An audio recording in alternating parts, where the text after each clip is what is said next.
feared that he would be made to account for all the killings he did in Davao. So eventually, when the opportunity came, when he was president, he wanted to make a sample out of Senator De Lima so that it would create a chilling effect among the senators, and it was very effective.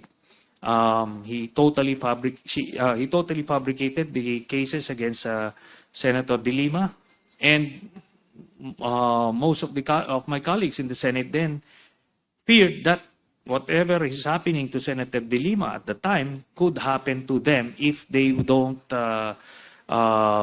follow his lead or be an obstacle to his designs.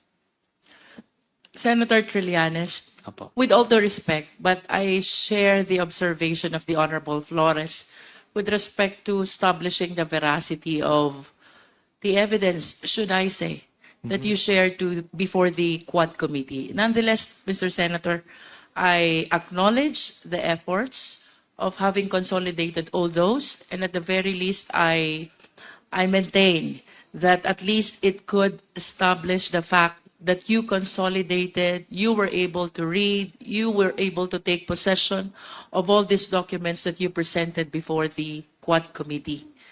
But to conclude, Mr. Senator, Yes. considering the amount and the evidence that you have presented to us, how certain are you that the Duterte family, particularly the former president, Polong, Congressman Polong, and the husband of the vice president are indeed involved in dangerous drugs?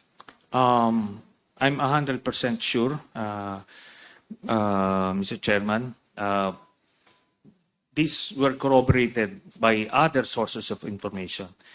And during our research, we were able to establish the background or the involvement of Mr. Polong Duterte in smuggling cases independent of the testimony or information coming from Mr. Las Cañas. This is from the NBI and the Presidential Anti-Smuggling Group. And Mr. Las Cañas, again, as a witness, he was already, he went through the very rigorous process of being accepted as an ICC witness. He went through this weeks-long process of vetting and validation, and he checked out as the primary witness of the prosecution against Mr. Duterte. So if these professional investigators and lawyers were able to check him out, then I would have to follow suit. So we would have our own ways of weighing testimonies or the truthfulness of witnesses before us. And I would have to say that he's way up there as a credible witness. But that's just coming from me. Now, the whole presentation I made is not to pin Mr. Duterte for these specific crimes, because I'm determined to pin him down through the ICC. And that's all I need. It's enough to put him away for life. But what I presented is to shatter that false narrative that he peddled to the Filipino people. Nagalit talaga siya sa illegal na droga. So if you'd be able to research on this Minister of Defense in Mexico, who, like Duterte, galit na galit din sa illegal na droga, pumapatay din siya ng mga drug lords, pushers, only to be found out later that he was actually on the payroll of a preferred cartel. So the pattern is the same. Now, as for other witnesses, some of the lawyers here, members of the committee, kept on saying, what are the other evidence? What are the other evidence? So let us remember that the Duterte drug syndicate operated like a mafia. And similar to how mafias were destroyed, at least some of them in the US, isang whistleblower ang kanilang naging lead that took them to different pieces of evidence and witnesses. So yun po ang nakita kong value po kay Mr. Las Cañas. Senator, one of the documents which you presented, should I say, or the information you shared, is about the huge amount of money received by the Duterte family, Yes. which, as alleged, came from drug money. Do you confirm this? That is my conclusion, Mr. Chairman, because again, the way these syndicates operate, wala naman pong mga resibo ito, wala naman mga CCTV na makikita tayo. Ito po, circumstantial. Lahat po, because I cannot explain kung saan po nanggagaling itong pera na ito na pumapasok po periodically. Yun po, Mr. Chairman. Senator, do you have any pending case against the Dutertes pertaining to this information about the bank deposits? Meron po. I included that doon po sa aking plunder case na final way back in 2016. And as I mentioned, because of this plunder case that I filed in 2016, yun po ang naging basis ng overall Deputy Ombudsman then to request from the AMLAC documents, and that led him to issue that statement that the contents of the documents that I had are similar to the documents they got.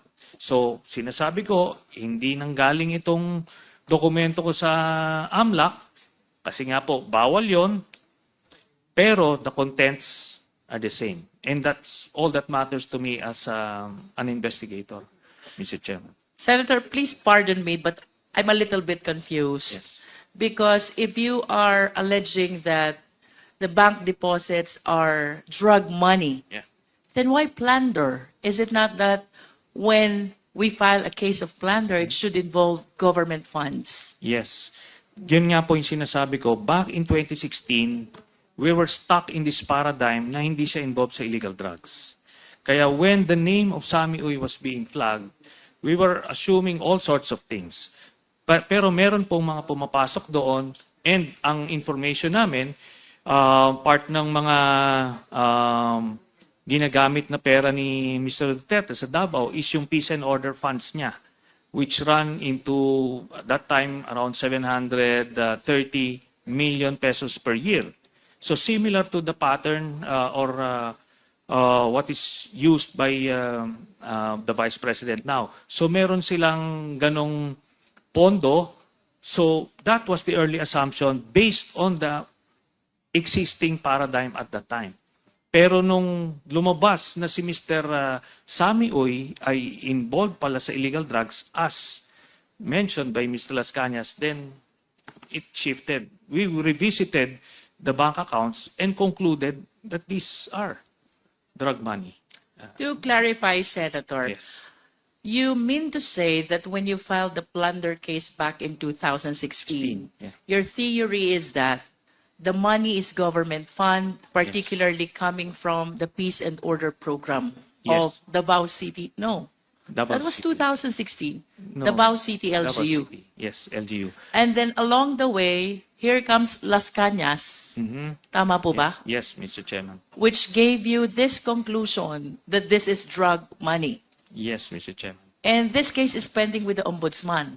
Yes. Did you file any supplemental affidavit to correct this theory of your plunder case? But by then, we only had the witness testimony of Mr. Las Cañas, who was already out of the country and cannot be used as supplemental evidence. But we still attached other pieces of evidence like the COA audit reports, which flagged the ghost employees of Mr. Duterte at that time. with that COA, with all due respect, Yes. Senator, then you're going back again to the theory of government funds. Yes. So perhaps I need to rephrase my question. Did you initiate a separate complaint with the theory that this money is indeed a drug money? No, Mr. Chairman, because I filed it back in 2016. It included the COA records, the documents, because we were working on that assumption back then, Mr.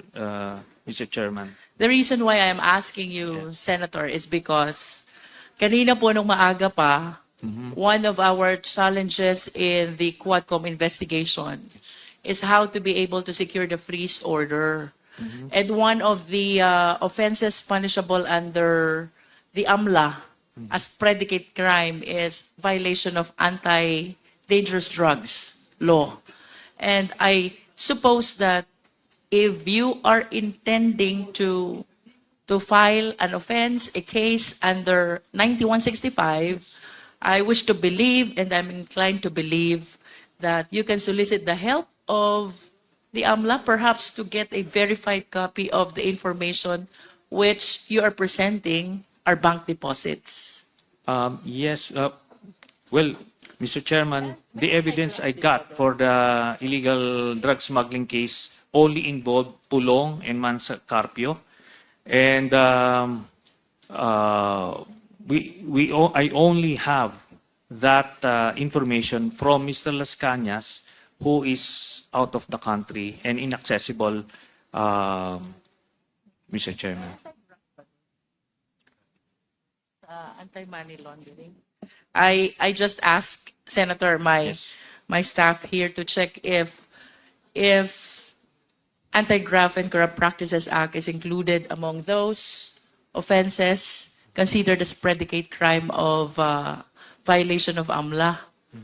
So, having said so, they were able to verify that it is among the enumerations. So, I Yes. believe that this is one possible ground for you to be able to secure a freeze order if you believe that this will help your cause against the Duterte family.